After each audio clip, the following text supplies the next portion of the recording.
All right, so good afternoon once again. I'm very pleased to see all of you here for the second in the series that we're offering this quarter, Trump and the World. Just a few reminders, those of you who signed up to this as a course, you know that this is a credit, no credit class. To get credit, you need to attend. There are no finals or other requirements. You can miss one lecture, not counting the first one.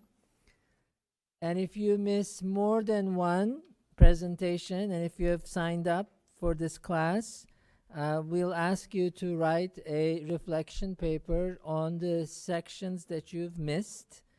And you can do that by going online and watching the recording, which we have for most of the lectures. And also, each lecture also has some suggested readings, which we would want you to do. So, as you come in, you sign in, and that's how we take attendance. If you come in late and miss the sign up, then you can see me after class or send me a note, then I'll make sure that your name is checked. So this series looks at the U.S. presidency's role, impact in different parts of the world, and we're asking our colleagues in the Jackson School to tell us about how the new U.S. administration, the Trump administration, is seen in these different regions that they're experts in, and what the impact of the policies of this first year has been in their areas of interest. Most of the lectures will focus on different geographical areas, but we also have 3 lectures that will look at themes of migration, energy challenges, and also online disinformation. Today, we will be talking about the 2 Koreas, and we have a very distinguished scholar who is the director of Center for Korean Studies in the Jackson School, Professor Clark Sorensen, with us. Professor Sorensen is trained as an anthropologist, and he has done research and written about peasant society, transformations of peasant life in Korea in the context of industrialization and modernization. He's written books and articles on this subject. He's also been the director of our Korean Studies Center for many years and has done an excellent job of pulling in the expertise in this important area and presenting it both with classes, with presentations like this, but also frequent commentary in the newspapers and also various media in our region and beyond. So I'm very pleased that Professor Sorensen is with us, and his presentation is President Trump and the 2 Koreas. As usual, the lecture will be about 45 minutes or so, and then there will be time for Q&A. So thank you very much for coming, and I'm very pleased to welcome Sorensen.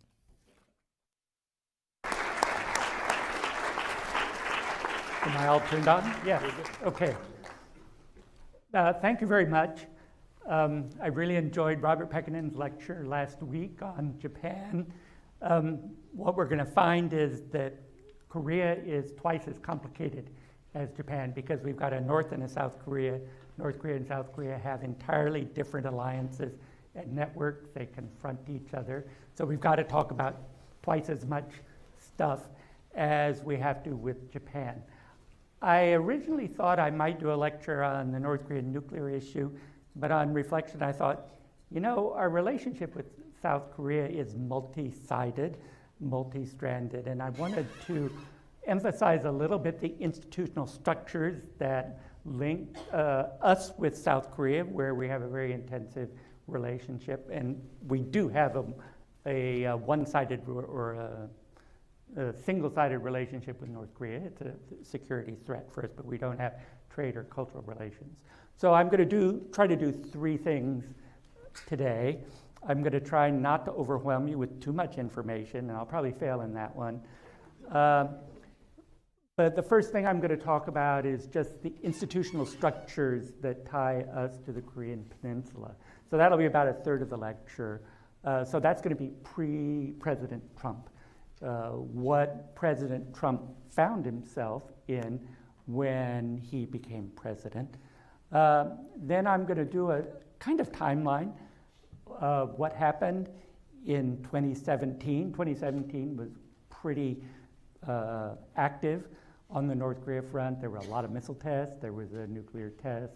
There was Trump's fire and fury threats and, Rocket Man and all of that. So 2017 had a lot of different things that were going on. I won't be able to tell you about every single one. We'd be here all night. But there were quite a few developments in 2017. And then the last third of the lecture is going to deal with what's happened since New Year's Day 2018, because that's what's going on right now. And of course, we're in the middle of whatever is happening. We don't know what's going to happen. President Trump says he wants to meet with the president of North Korea, and maybe he will or maybe he won't. The cabinet's changing. The situation's changing. Kim Jong-un has visited Beijing. So I'll tell you what happened. We can speculate about what's going to happen, but of course nobody actually knows what's going to happen. Okay, so let's turn to some of the legacies that we have on the Korean Peninsula. And the Korean Peninsula is one place where the Cold War never really ended. Okay, so that the Iron Curtain fell in Eastern Europe. China and the U.S. have diplomatic relations with each other, but North and South Korea are still divided and confronted with each other, and there are legacies from the Korean War that are still current. So I just wanted to list these things because I think about these things every day, but you all don't, I know. So we have a North Korea and a South Korea. The division's divided into a communist North and a capitalist South. And they're divided by a demilitarized zone, and this has been true since the Korean War armistice in 1953. The U.S. troops that are stationed in Korea are actually called the United Nations Command. And the reason they're called the United Nations Command is because they were authorized in 1950 by the United Nations when the Korean War started. The reason the United Nations authorized the U.S. to run a UN command was because the Soviet Union was boycotting the Security Council, and the representative of China was Taiwan in those days, so they voted with the United States. So the commander of UN Forces Korea is always a U.S. four-star general, and the assistant commander is a South Korean. Now, during the South Korean forces and the U.S. forces are separate, except at times of war, there would be a unified command under the U.S. four-star general. We still have U.S. troops in South Korea. We've had them continuously there since 1945. Right now, you can see on the thing, there's about 23,000 men and women stationed in South Korea today. You can see the Republic of Korea, which is South Korea, or ROK. Their forces are about 650,000 troops. So that's South Korea. It's aligned with us. We have a mutual defense treaty since 1954. North Korea is the opposite. North Korea has a mutual defense treaty with China. They used to have a mutual defense treaty with the Soviet Union. Russia, whether Russia still adheres to that treaty or not, is a little bit ambiguous, probably not. But you can see that the DPRK, Democratic People's Republic of Korea, which is North Korea, has a very large armed forces, almost 1 million men. It's one of the largest in the world. I think it goes, China's the largest in the U.S. I think North Korea is fourth. I can't remember who is third. So they have a very large army. So there's our map. The thing I wanted to point out is that we have a structure that includes not just South Korea, but also includes Japan, used to include Taiwan and the Philippines, but not anymore. So here's South Korea here. And I wanted to emphasize that the UN command also links us to Japan, because the main supply base for Korea is Yokosuka Naval Base near Tokyo, and there's Yokota Air Base also near Tokyo. So in any time of hostilities, the area around Tokyo would always be involved, because that's how we supply our forces in Korea. We also have large forces in Okinawa, which also would be involved. So if there were hostilities on the Korean Peninsula, Japan would necessarily become involved, because that's where our infrastructure that supports our troops in South Korea is located. Not only that, Joint Base Lewis McChord, just south of Tacoma, is the main base in the United States that supplies Yokota, Yokosuka, and so forth. And so we would not expect to be spared if the North Koreans were capable of hitting us. So we have Japan, South Korea arrayed against North Korea and possibly China. So that's one of the legacies. There's the United Nations. We already have the UN command. The United Nations is involved in all of this. Originally, South Korea was set up in 1948 under UN-sponsored elections. North Korea declined to have UN-sponsored elections. So initially, the UN recognized only South Korea. North Korea was set up by the Soviet Union. It invaded the South in 1950, and that's when the UN command was authorized. The UNSCR, you're going to see a lot of that. It means United Nations Security Council Resolution. So you can hit Wikipedia and you can put in UNSCR 84. It'll come up, and every single thing you need to know about UNSCR 84 will be available at your fingertips. Although it's called the UN Command, in 1975, General Secretary Boutros Ghali wrote a letter clarifying that even though it is the UN Command, it's not a UN-supervised force. So the UN doesn't have responsibility for what the UN Command does. And then in 1991, both North and South Korea were admitted to the United Nations. So the idea that only South Korea is a legitimate government on the Korean Peninsula has been scuttled by everybody. Now, the U.S. has a security relationship with South Korea, security confrontation with North Korea, but we also have a very extensive economic relationship with South Korea. So, like I emphasized, our relationship is multidimensional. South Korea is the 11th largest economy in the world today. It's the 4th largest in Asia. Goes China, Japan, India, South Korea. Those are the 4 largest economies. And you can see they export a lot of industrial goods. They import a lot of stuff from us. Per capita income, about $40,000. This is PPP, purchasing power parity. So if you look at nominal income, Japan looks a lot richer than South Korea. But if you look at purchasing power, since the cost of living is much higher in Japan, Japan and South Korea have comparable standards of living today. South Korea is the United States' 6th largest trade partner. We import in goods a little bit more than we export. So they're the 7th largest export partner for us, while they're our 5th largest import partner. And they're the 3rd largest exporter of steel to the United States. That's still a relatively small part of the market, 2.3% in 2017. The U.S. has a deficit in its trade in goods, but we have a surplus in our trade in services. So between the two, there's a small deficit in South Korea's favor, but it's not a huge one. We also have huge investments in South Korea, and South Korea also has huge investments in the United States. So, Hyundai that sells the cars, they have to have a dealer network. There's lots of investment. So we have a mutually beneficial economic relationship that's quite intense. We also have people-to-people ties. that I like to talk about. You can see 1.5 million visitors from South Korea visited the United States last year. Seattle is one of their favorite destinations. You can find a lot of South Korean tourists in Seattle. Nearly half that number of Americans visited South Korea. So lately, South Korea has become a popular tourist destination. So Americans visit South Korea.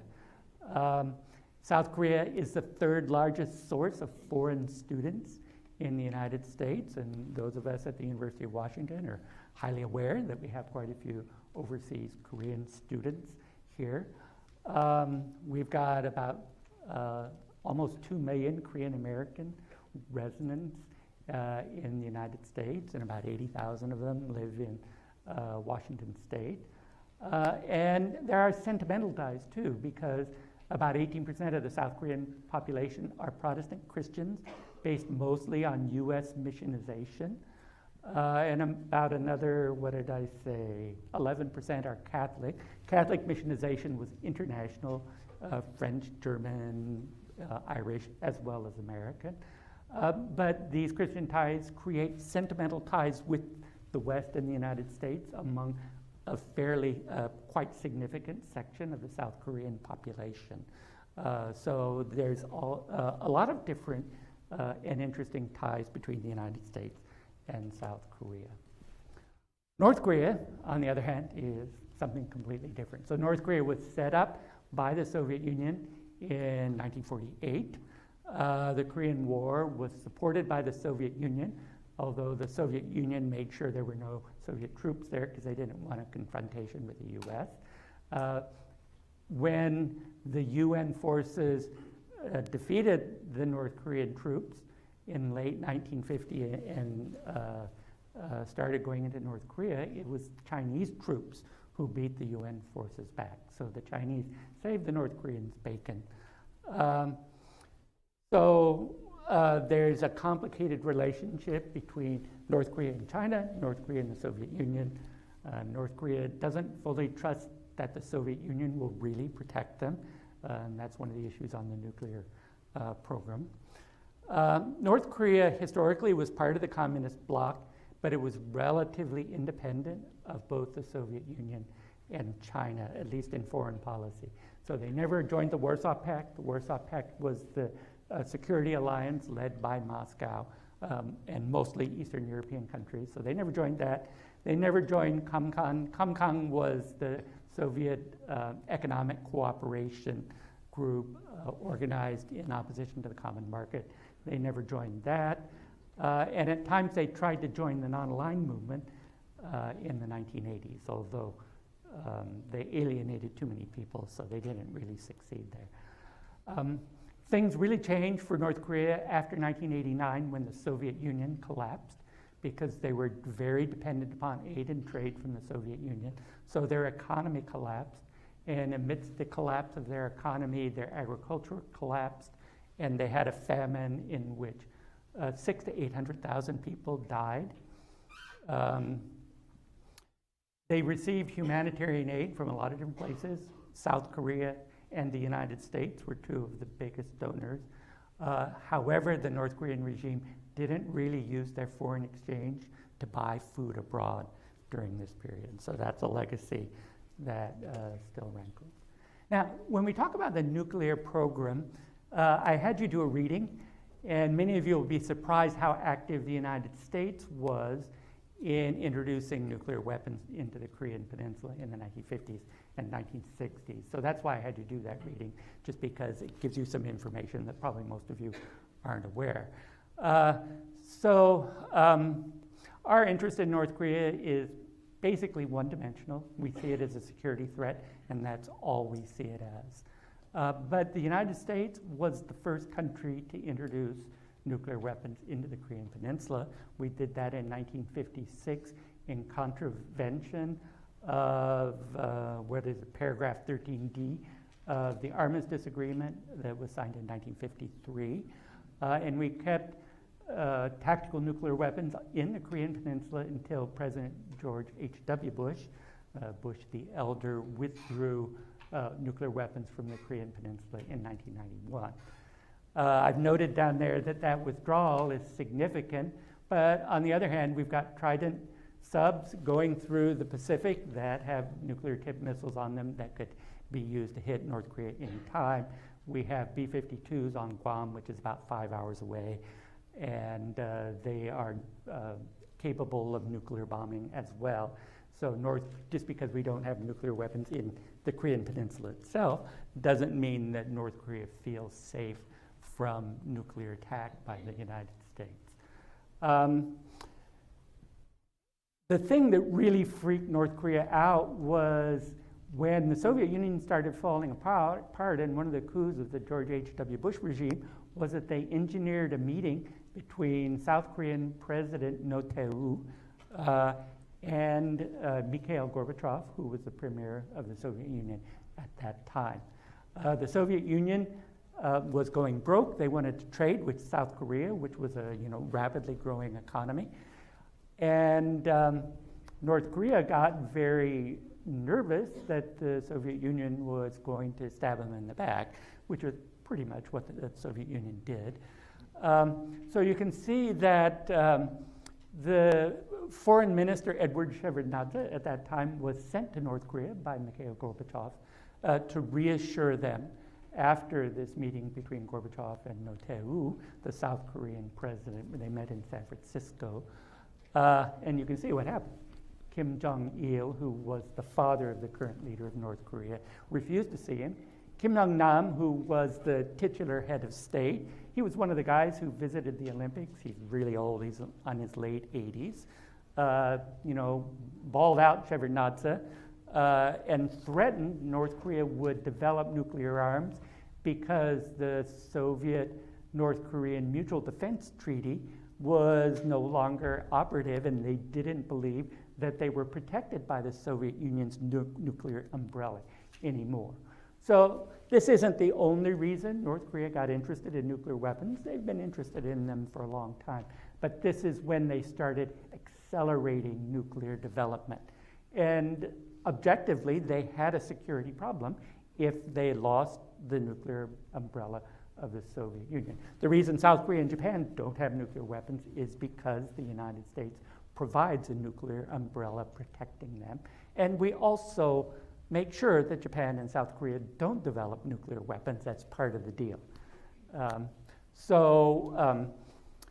North Korea lost one side of that deal. So that's the nuclear beginnings. Now, I'm not going to go over all the negotiations. We've been negotiating on and off with North Korea over nuclear weapons since more or less 1994. Okay, and you can see it went through 3 phases before we got to President Trump. I'm not going to take you through all these phases. We'd be here all night, and besides, this is all ancient history. None of them really succeeded. So the first one was the Agreed Framework of 1994. This was under the Clinton administration. This was kind of a quid pro quo agreement. We'll give you fuel oil and a light water reactor if you join the IAEA, which is the International Atomic Energy Agency, and let them do inspections and let us make sure that you're not secreting away any plutonium. So that was that one. That fell apart in 2002 when the U.S. got wind that North Korea had started a second program of highly enriched uranium. So the abrogation of the Agreed Framework in 2002 led to rising tensions. China got kind of nervous about that and suggested 6-party talks. So that was under the George W. Bush administration. When China became the host of the 6-party talks, the 6 parties were North and South Korea, the United States, China, the Soviet Union, and Japan. And you can imagine getting 6 different countries all on the same page was kind of like herding cats. It was a very, very complicated negotiation. I've just highlighted 2 things about that I want you to remember. One was that they came to an agreement in 2005 that there would be gradual denuclearization on the basis of word for word, action for action, meaning our word for your word, our action for your action. So step by step there wasn't very much trust involved in that. But in 2006, after this had been negotiated, North Korea detonated their first nuclear device. So this kind of blew things up. There were continued negotiations. It looked like we almost got a deal in 2008, but then we didn't, and that one fell apart as well. So that was the six-party talks. Under the Obama administration, we had something called strategic patience, and I'll be talking about this a little bit more. So you can see what strategic patience was. It's no negotiations without assurance that North Koreans are really going to give us results. We're not going to give them concessions just for talks, because the six-party talks looked like they just talked in order to delay things while they continued their program. So no negotiations without assurance of results. Increasing UN sanctions for each provocation, and there were a lot of them. There was the second through the fifth nuclear test. There were 11 missile tests, 5 rounds of increasingly stringent UN sanctions. So I want to emphasize that it was patient, but we were getting more and more and more stringent sanctions throughout this time. And the Obama administration was trying harder and harder to get China to join in on the sanctions, because sanctions can't be effective on North Korea unless China is cooperating. So it was a gradual process of kind of tightening the screws. The screws never got tight enough to really stop the North Korean missile program. But one thing that happened in 2016, which was the last year of the Obama administration, is that the US and South Korea agreed to deploy THAAD missiles, which is a missile defense system, in South Korea. So THAAD stands for Terminal High Altitude Area Defense. So it's a kind of missile defense system, which really upset China, because the radar for this system is so powerful that it can peer into most of China with quite a bit of precision, and China feels that that hinders their own nuclear program. Okay, but with South Korea, we've also got a free trade agreement. Okay, so this is the Korea-U.S. free trade agreement. This was, again, negotiated under the George W. Bush administration. The negotiations were completed in 2007. It was ratified by the Senate in 2011. It eliminated most tariffs between the U.S. and South Korea. It protects U.S. multinational financial services. U.S. auto tariff elimination, that is, tariffs on South Korean autos coming into the U.S., their elimination was envisioned but delayed, and the Korean auto market was open to U.S. Automobiles. So that's what happened in that one. Ratification of this agreement was controversial both in South Korea and in the United States, and the patterns were pretty similar in both countries. That in the U.S., the Republicans generally supported it because they support business and business liked it. The Democrats were split because Labor is unhappy with a lot of these free trade agreements, and some of the Democrats felt that they're a bad idea. In South Korea, the pattern was very similar, that the conservatives supported it, Labor was opposed to it, but it was ratified in both South Korea and the United States. Okay, so those are the things that tie the U.S. and South Korea together. Now, I need to say a little bit about South and North Korean politics before we get into the Trump administration. So South Korea has a presidential system. It's a democracy that respects human rights, rule of law, fair elections, and so forth.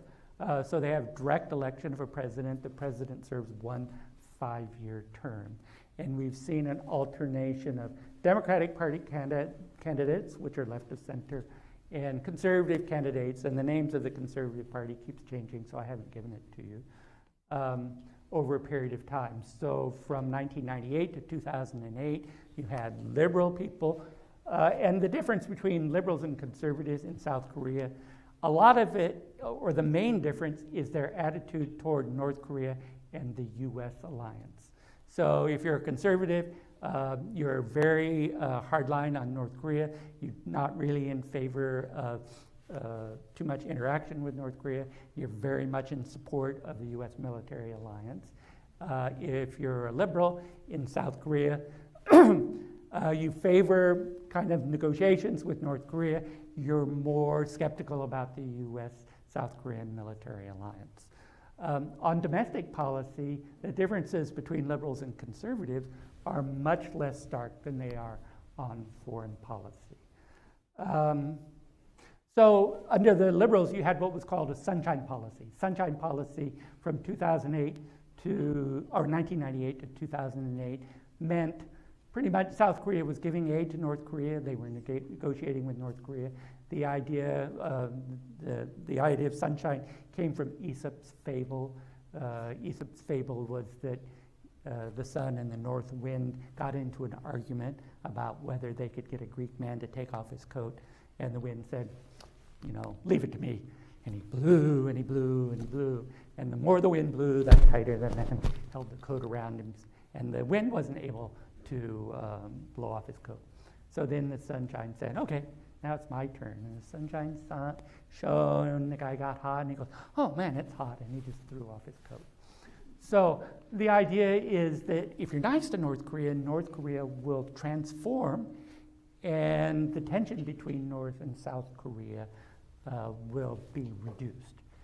It worked to a degree, but the 2006 detonation of a nuclear device, North and South Korea actually have a denuclearization agreement with each other that North Korea completely ignored, kind of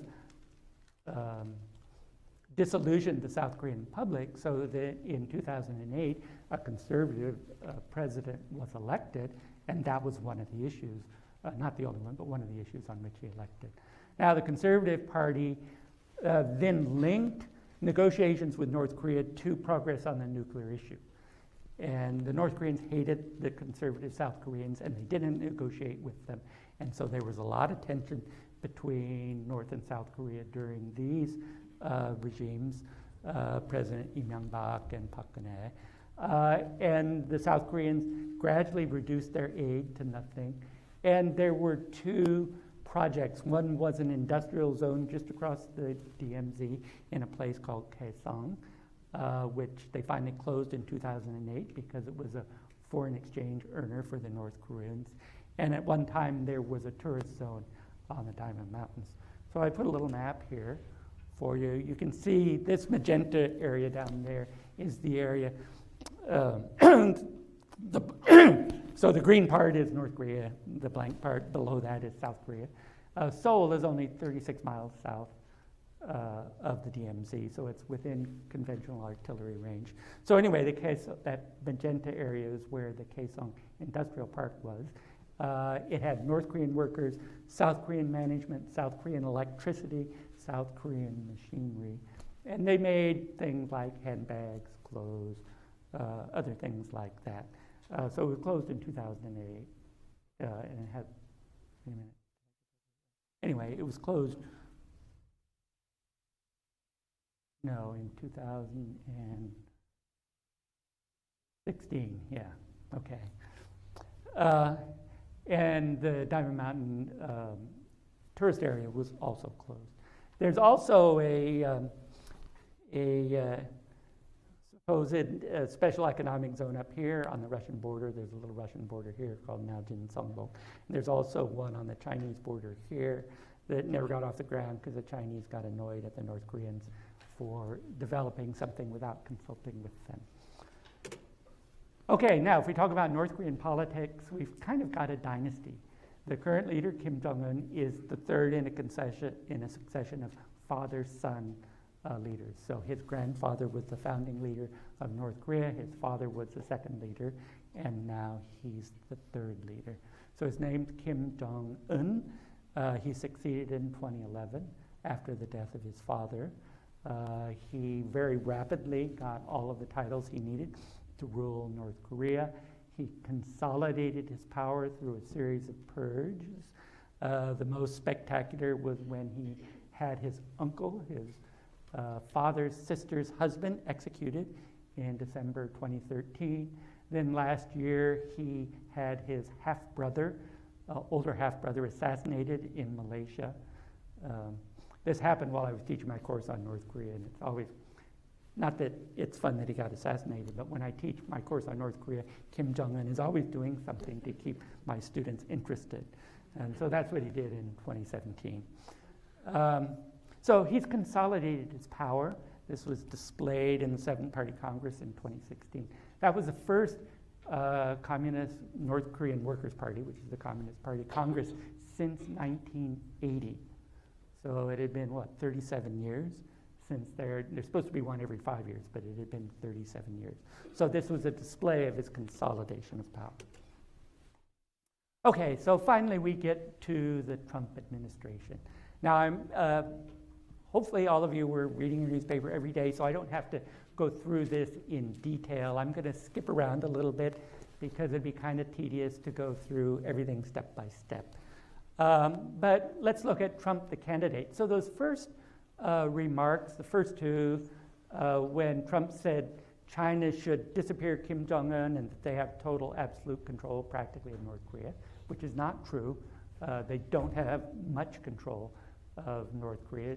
And then the second one, when he said he would be opening to allow Japan and South Korea to have their own nuclear weapons, just illustrated that he didn't know very much about U.S. foreign policy in the Far East and was kind of making it up as he went along, which is kind of what we expect of President Trump. On May, on the other hand, he expressed willingness to meet with Kim Jong-un, and this is something that has come to pass. So that's kind of interesting that he had already said that in 2016. And the second thing is that he described the Korea-U.S. free trade agreement, what did he say, as a job-killing trade deal. And this is something that he has been consistent on for many, many years, that he thinks these kinds of free trade agreements are always a bum deal for the U.S. and a great deal for everybody else. And so this has affected his policy since then as well. So the first two kind of show he didn't know too much. The second two are consistent. So I've put in red some of the things I want you to remember. So in early 2017, there was a lot of fiery rhetoric. And I've put it all up there. I'm not going to read all of these things. You can remember him saying, when somebody said, well, what if North Korea develops nuclear weapons and the ability to hit the U.S.? And he said, don't worry, it won't happen under my watch. Well, it has happened, of course. The DPRK had lots of missile tests in early 2017. President Trump met with Xi Jinping, the president of China, early in 2017. And there wasn't any deal on the Korean Peninsula. President Trump apparently went into that negotiation thinking he could just ask China to take care of the problem, and China would say, sure thing, we'll do that. And that's not what China did. So they didn't really come up with a deal. And Xi Jinping reportedly explained to President Trump that they can't just snap their fingers and make the North Koreans do what they want. So it was kind of a learning session for President Trump. You can see that in April 27th, the free trade agreement came up again as a Hillary Clinton disaster. Now, if you were paying attention, you already know this was, if it was a disaster, it was a George W. Bush disaster. It wasn't a Hillary Clinton disaster because the treaty was passed in 2011 under the George W. Bush regime. His economic advisor, who's since resigned, Gary Cohn, was able to persuade him to not do that. And then you can see the DPR, those in red are all the different missile tests that were happening. In July, interesting enough, the THAAD missile batteries, which had been agreed on under the Obama administration, were actually installed under the Trump administration. So that's what we saw early on. Things came into a climax in August. That's when we got the fire and fury that no one has ever seen before if North Korea acts, that President did. We got some new UNSC resolutions that tightened the sanctions even more. But notice that Rex Tillerson, who then was the Secretary of State, and James Mattis, who still is Chairman of the Joint Chiefs of Staff, did a joint op-ed in the Wall Street Journal on August 13th, apparently because they were concerned at the level of the rhetoric had gone so high, and just reiterated in the Wall Street Journal that U.S. has a policy of maximum pressure against North Korea, but we're not necessarily going to preemptively attack them, which was something that people worried about. South Korean President Moon Jae-in also got into the act, saying a war on the Korean Peninsula is unthinkable. The Koreans' national interest is peace. And I put under that NB here just some statistics from the Korean War, because the Pentagon war games hostilities on the Korean Peninsula all the time, and what they've supposed, if the war breaks out again, the casualties will be similar to the First Korean War. And you can see what they were then, 7,000 U.S. dead, more than 100,000 wounded, more than 200,000 South Korean soldiers dead, more than 1 million civilian South Koreans killed. North Korea, maybe 400,000 soldiers killed, at least 600,000 civilians. I've heard estimates as high as 2 million for North Korea. China, 600,000 military casualties, and so forth. So it's a pretty horrific scenario. So I just wanted to have those figures up there, because Senator Lindsey Graham, who's on the Armed Forces Committee, has, just yesterday he was on Fox TV News saying, oh, wow, we can annihilate North Korea. Well, we can annihilate North Korea, but there's a price to be paid in human lives, both in North Korea and South Korea. The U.S. necessarily will be involved. We've got 23,000 troops. There's probably 500,000 U.S. civilians in South Korea. There's no way the U.S. is going to get off unscathed. So, that kind of talk, I think, is just irresponsible. So that was August. At the end of 2017, we were getting split voices. There were still more missile tests, and the one that got everybody's attention was this one on November 28th. This missile proved to be intercontinental. From its trajectory, the experts say that it would be capable of hitting any spot in the United States, east or west. So it's theoretically able to hit the U.S. There was also a 6th nuclear test in September. We got UNSC sanctions again, presidential executive order strengthening these sanctions.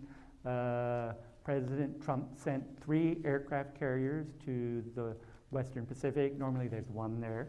So that was putting a lot of pressure on both North Korea and China, because of course we have China and the South China Sea island issues that are related.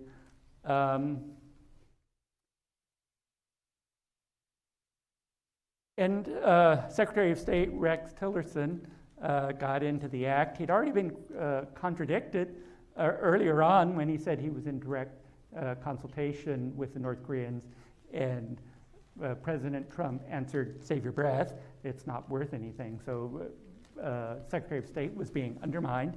We're not sure who was speaking for the U.S. By definition, President Trump speaks for the U.S., but we all know he speaks whatever comes to his mind recently, and it's not always a policy position that he's speaking. So we'd like to hear from the Secretary of State, but if the Secretary of State is getting contradicted, then apparently he doesn't speak authoritatively for the United States.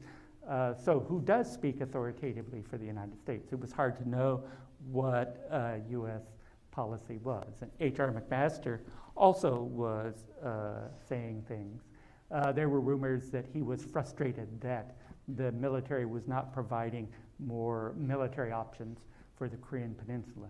At the time, I thought it was kind of warmongering, but now since McMaster's has been fired, I'm thinking maybe it was actually an indirect way of trying to communicate to President Bush that there are no military options in North Korea.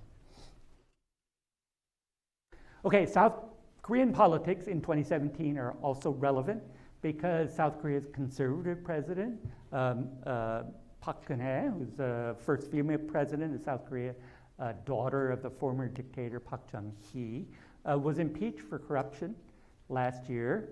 And her, in the South Korean system, the trial is done by the Constitutional Court.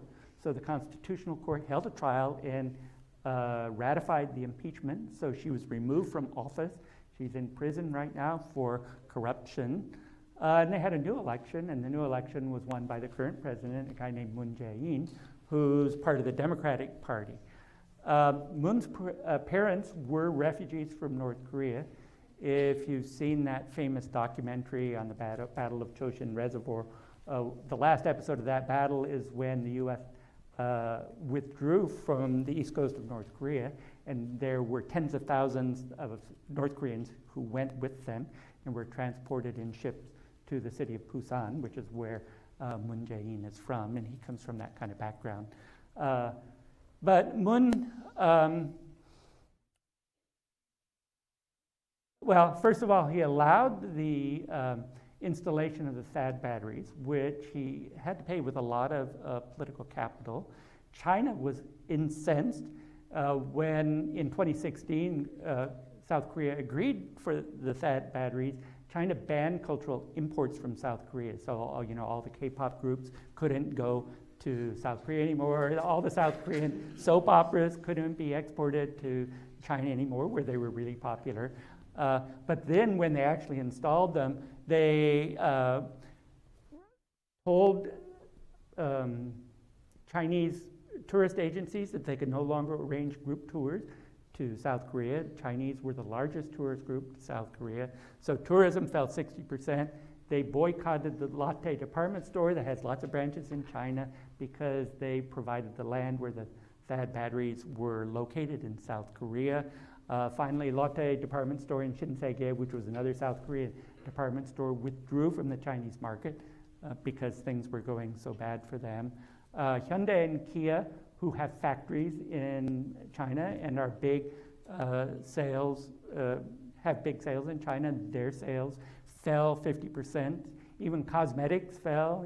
Amore Cosmetics, which is a big South Korean cosmetic company, lost a lot of their sales. So the harm to the South Korean economy over a few months is estimated at $6.8 billion. So the South Koreans really took a hit on that. Finally, by October, South Korean envoys to Beijing were able to negotiate a settlement to that. So on November 8th, President Moon, this is 2017, visited China, and they came to an agreement, but Moon had to promise not to install any more THAAD batteries or join any U.S. regional missile defense system, okay? Because China's worst security nightmare is that South Korea, Japan, and the United States will gang up and create an integrated system that would threaten them. So Moon had to promise not to do that. So that constrains the U.S. The THAAD batteries now protect the U.S. bases in South Korea. They do not protect Seoul. They would need at least one more THAAD battery to be able to protect Seoul. Seoul's a city of more than 20 million people, so a lot of South Korean people are not protected by these batteries. So let's summarize 2017 and then get to the good stuff, which is 2018. So in 2018, North Korea basically sprinted to create an effective nuclear and missile system. Geez, it's only 2/3 and we're already done. Well, 2018 we'll have to get short shrift, but we'll do the best we can. So anyway, they sprinted to effective nuclear and missile system capable of hitting the U.S., and they apparently did not respond to the sanctions that had been tightening and tightening over a period of 8 to 10 years. The only question that remains is whether they have re-entry capability in their nuclear weapons, and it's thought that they probably don't. And we don't know how many intercontinental missiles they actually have. Maybe they shot the only one that they have, for all we know. South Korea failed to initiate talks with North Korea, which was something that President Moon wanted to do. He told North Korea he wanted to talk with them. North Korea did not respond. So he was frustrated in 2017. President Moon got economic pressure from China over the THAAD batteries and the US over the Chorus FTA. But President Moon, to his credit, got along with President Trump. President Trump hasn't really tweeted against him or anything like that. And they've been very careful to consult with the United States in what they do. So things aren't too bad for South Korea. President Trump, a lot of big talk, fire and fury, Rocket Man, and so forth. But exactly what U.S. policy is not so clear, because Secretary of State Tillerson, H.R. McMaster, James Mattis, President Trump were all saying slightly different things. So where was U.S. foreign policy? If we look at what the U.S. foreign policy actually was, or what actions actually took place, to me it looked like continuity with the Obama administration. That is, gradually tightening sanctions, and the sanctions got tighter and tighter under Trump, but that's what they were doing, sanctions in exchange for provocations. Pressure on South Korea and China on trade, however, was new. The bellicose rhetoric of preemption and deployment of aircraft carriers to the Western Pacific, in addition to the installation of the THAAD batteries, put additional pressure on North Korea. So the question is, right here, was this bluffing or was it smart diplomacy? And actually, we don't know yet, because we're in the middle of everything right now. The proof is in the pudding, so we'll have to see what happens. But in 2017, it didn't look so effective because North Korea had one additional nuclear test and 16 missile tests. Okay, now I'm sorry I'm going on and on. I was afraid this would happen.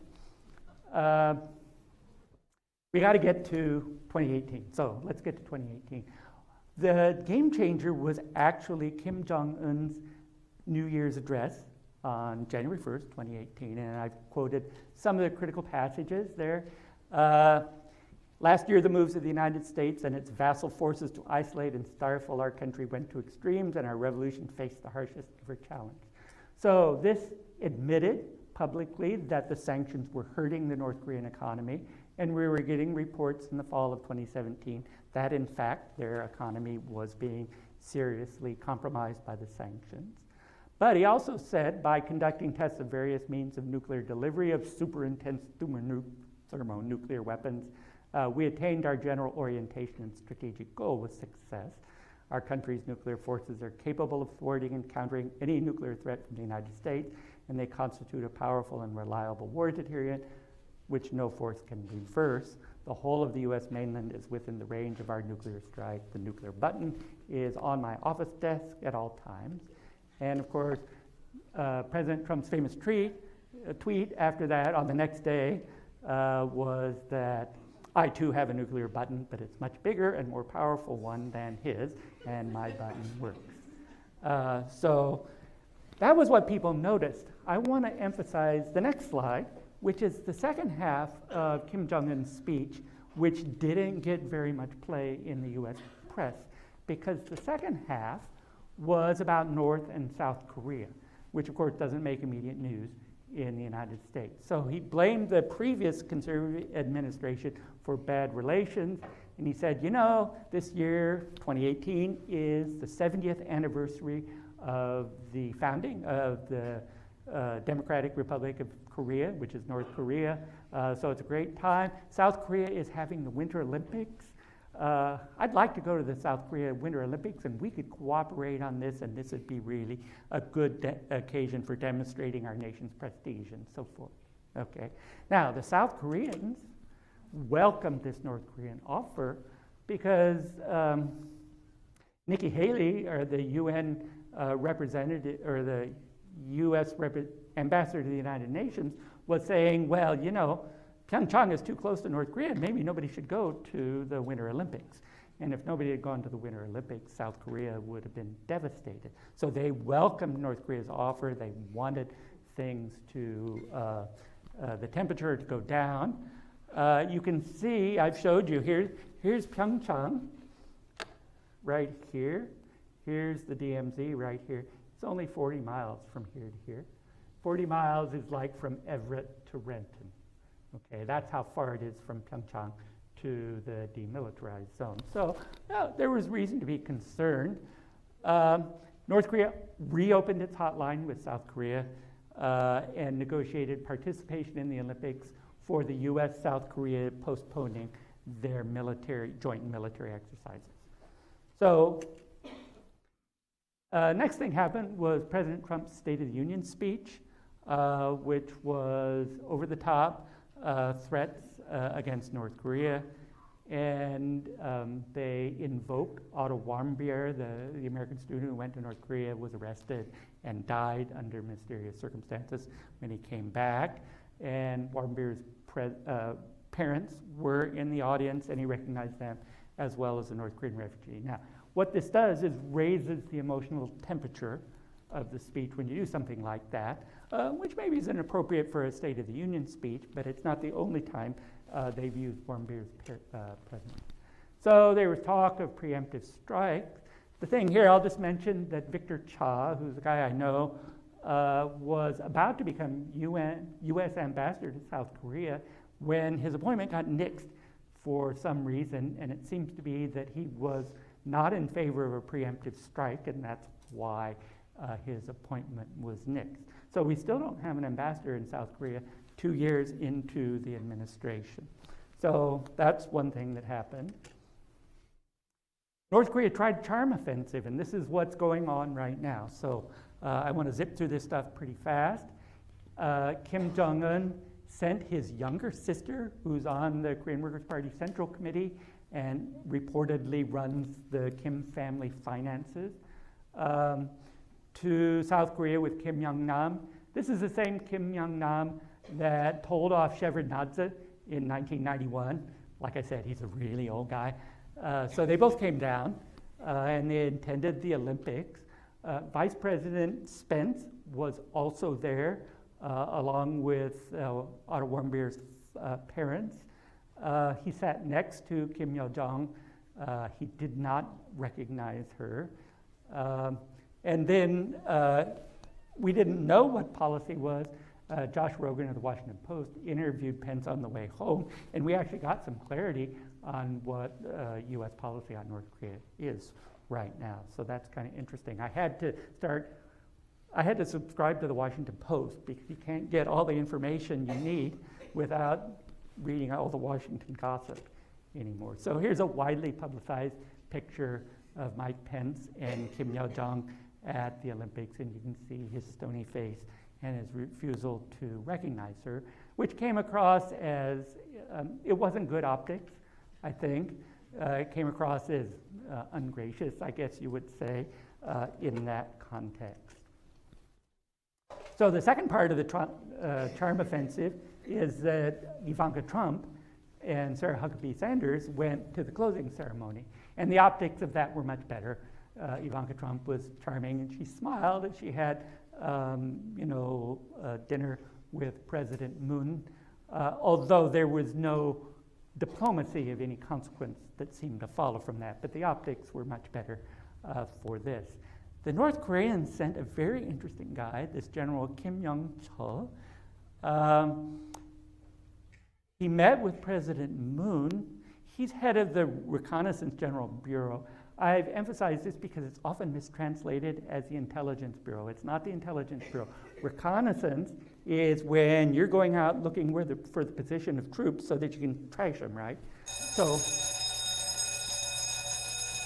what it's really about, this is the agency that does guerrilla operations against South Korea. And he was reportedly responsible for the sinking of the Cheonan, which is a South Korean ship, and the shelling of South Korea's Yeonpyeong Island in 2010. So I'm not sure how charming that part of it was.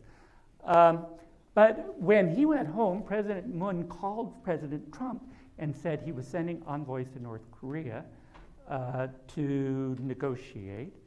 He did that. South Korean delegation went north. They were cordially received. President Kim Jong-un met them in the Korean Workers' Party headquarters, which was unprecedented. They had dinner and so forth. And when Kim Yo-jong had come down, she had brought a personal letter from Kim Jong-un saying, inviting him to meet with President Kim. So Kim Jong-un took him up on it, and that there was an agreement that they would meet probably at Panmunjom, which is the Truth Village right on the demilitarized zone. So that came out.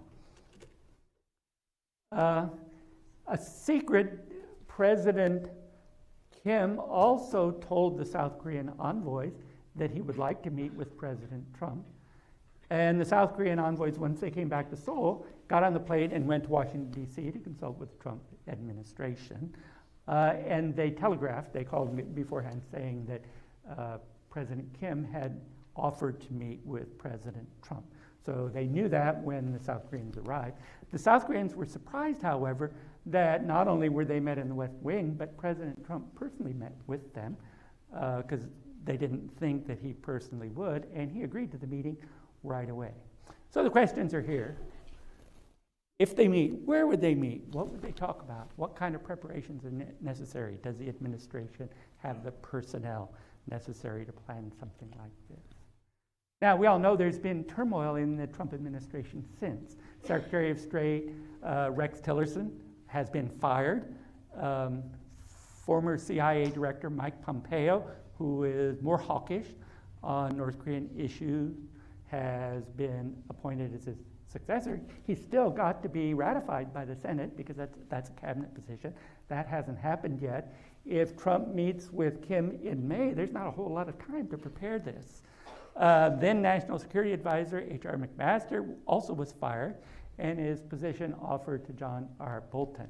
Now, those of you that don't follow these things may not know about Bolton, but he spent most of the President Bush administration working in the background to prevent an agreement between North and South, U.S. and North Korea in the six-party talks. So his job was to sabotage, basically, the six-party talks. So I gave you a reading that's called The Legal Case for Preemption in North Korea. Actually, you know, that reading has been mentioned in horrified terms by a lot of people. When you actually read it, it's kind of like a nothing. He's saying, well, yeah, we're legally justified. There's no security analysis. There's no cost-benefit analysis. There's no analysis if a preemptive strike would actually work. He doesn't deal with any of those issues. He deals with an 1830 precedent that gave a certain number of principles by which preemption might be determined. Well, it's not just a legal issue. It's a question of effectiveness, what's the cost, and so forth. And none of those issues did he address. So I found that actually oddly reassuring. Trade tensions. While all of this was going on, the same day that President Trump agreed to meet with Kim Jong-un, he also announced he was going to put tariffs on steel. Now, the shockeroo about that was that the 10 largest exporters of steel to the United States, 9 of them are U.S. allies. And China, who was supposedly the object of this, is less than 1% of the U.S. steel market. The Canadians finally got exempted. The Japanese, as Robert told you last time, did not. The South Koreans negotiated with the U.S. Trade Representative, and they thought they had a deal. They'd reduced their exports to the U.S. by 30%. They'd agree that the U.S. won't phase out tariffs on South Korean trucks coming to the United States, and they had a currency deal so that South Korea won't devalue their currency. Then on March 29th, which is only, 3 days later, President Trump mused about postponing finalizing the trade agreement. Why? He said, because it's a very strong card. A card for what? I'm trying to figure out. Maybe he wants South Korea not to negotiate with North Korea. Maybe he wants President Moon not to visit with President Kim. It's just not clear to me if this is part of any strategy or not. And of course, yesterday we got retaliatory tariffs against the United States from China, and we got bigger ones just today. So all of that is happening. Then Kim Jong-un went to Beijing and visited with President Xi Jinping. Now, if you look at this, basically the content of it is North Korea said, well, we're reporting to you, Xi Jinping, about all of the developments. And China's response was basically, don't you ever leave us out of the loop again, basically. That was the content of that meeting. So that's what all of that language does. But it does change the stakes. First of all, well, let's go to the last slide and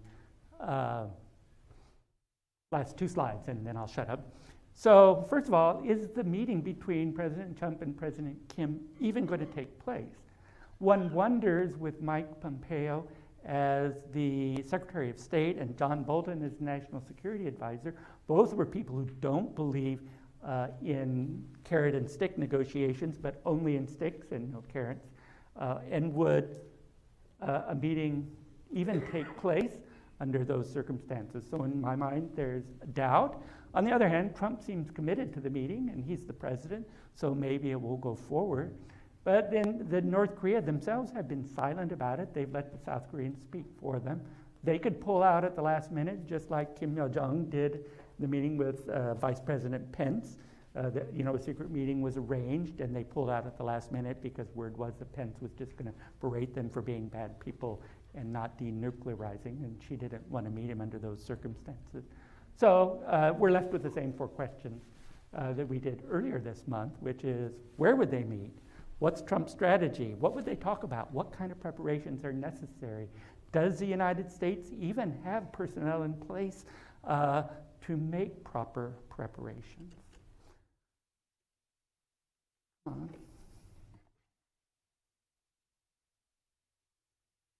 Finally,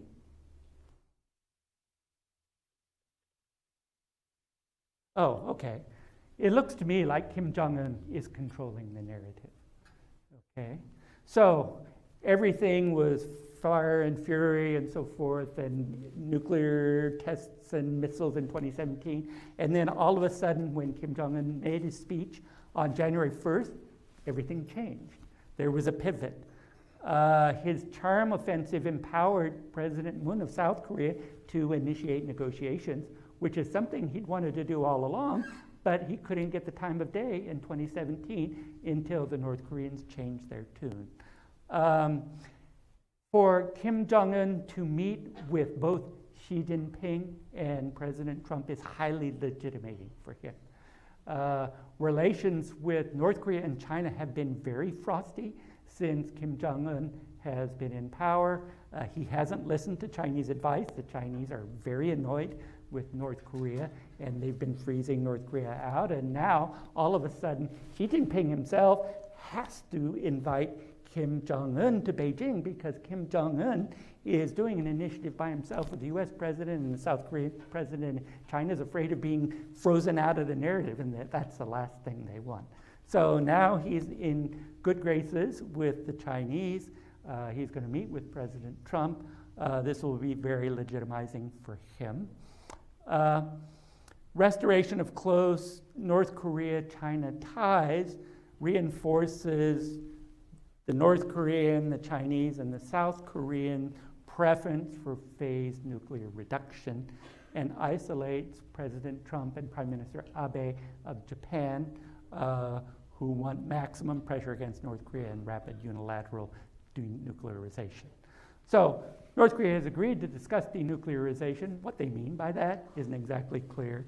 I'll just leave it there because we're in the middle of everything. We don't know what's going to happen.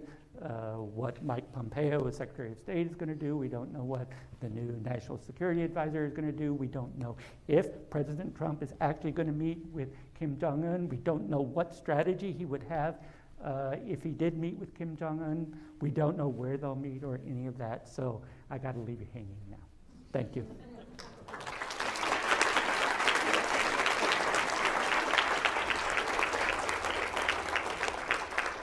So I went over rather badly, but I'll take some questions for any of you that are interested. Yes?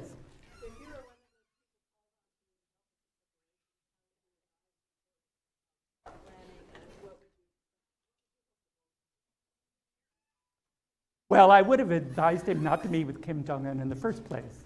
Then normally the course of events is you send lower level people first, and they arrange everything, and you get an agreement together, and then when the two top people meet, then you can sign the agreement and everything will be happy. So it's actually dangerous for Trump, and because we don't know what Trump's going to get out of it. President Kim has already got a lot of legitimacy out of it, and President Trump, I don't know that he's gotten too much out of it.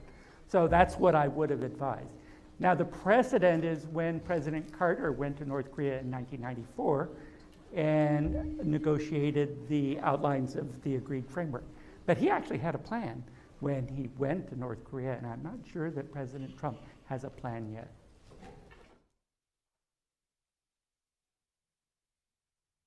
Yes? Can you touch on differences between North and South Korea? In what building? Shipbuilding industry. Shipbuilding industry. Well, South Korea has a huge shipbuilding industry. They build oil tankers and everything else. North Korea, I don't think they have much of a shipbuilding industry. They build their own, what I've seen, they've got a lot of rusty tramp steamers and things like that. But they never export ships or anything like that. Yes?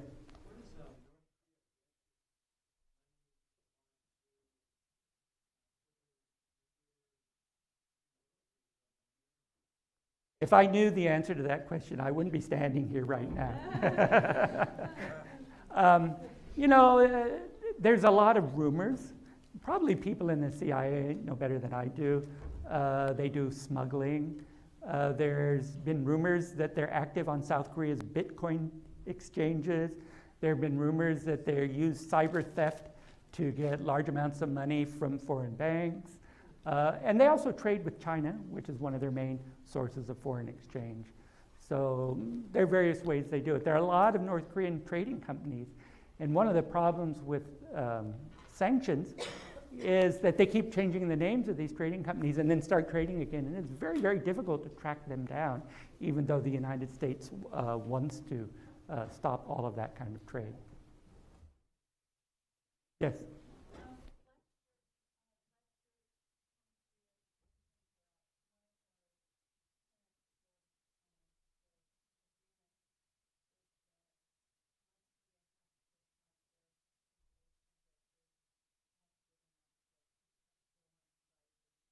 Right.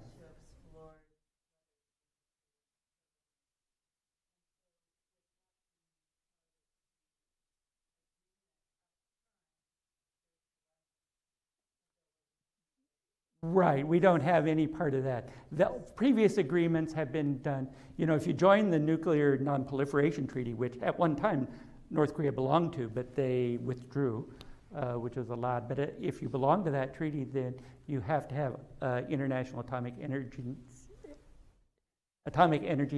Agency inspectors on site, and they have to be free to go around your country. And North Korea has a very closed country, and they don't like the idea of foreigners running around their country looking for nuclear things. So it's been a very, very difficult issue to negotiate.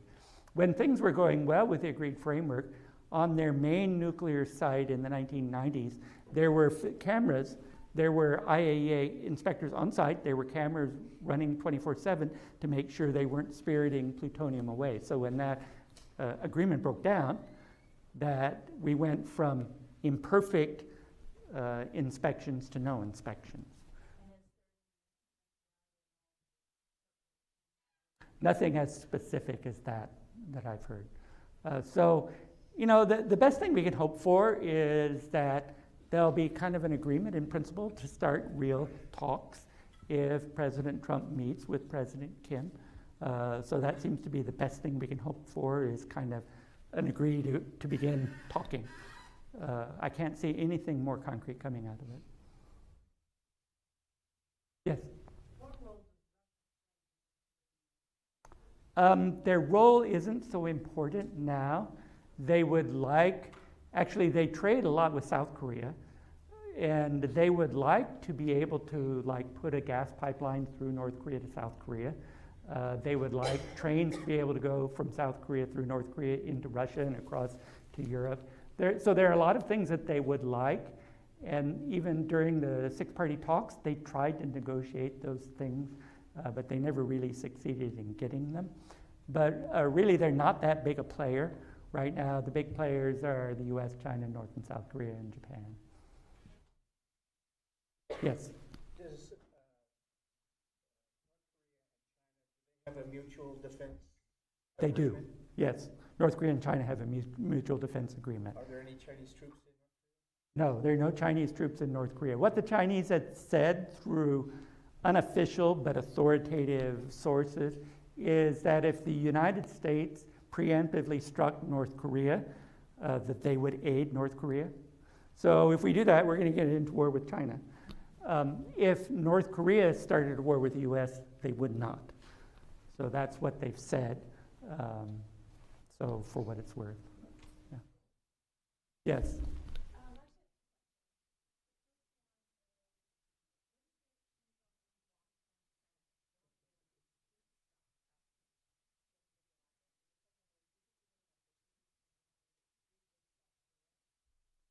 So the question is, what's Kim Jong-un's long-term plan, and does he want to take South Korea? And the answer is, to the second one, is yes, but he doesn't have any current prospect to take South Korea because the US is defending South Korea, and the South Korean forces are pretty formidable themselves, and he knows that. So his chances of just attacking South Korea are small, I think. On the question of what his ambitions were, I kind of agree with South Korean commentators who think that his strategy has been to create a viable nuclear program that can hit the United States and then negotiate from a position of strength. So that's why I think he's in control of the narrative. He's doing exactly what he wants, and he's the mover and shaker, and we're reacting to him, but we're not really controlling events.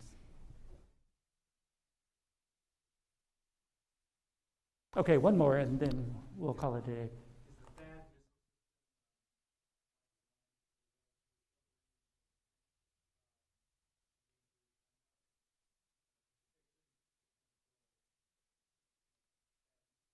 Yeah, I'm not such a great defense analysis, so I don't think I could really answer that question.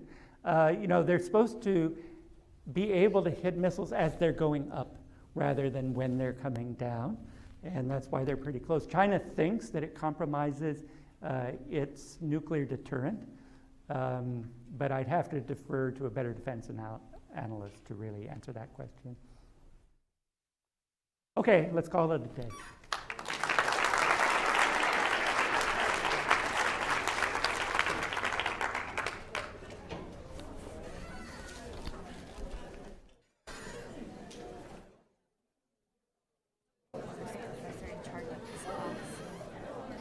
Professor Quesada?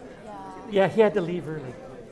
Because today I came in for 30 and I had to do the Email him. Even though that was twice as hard, you did twice as well. I talked twice as fast.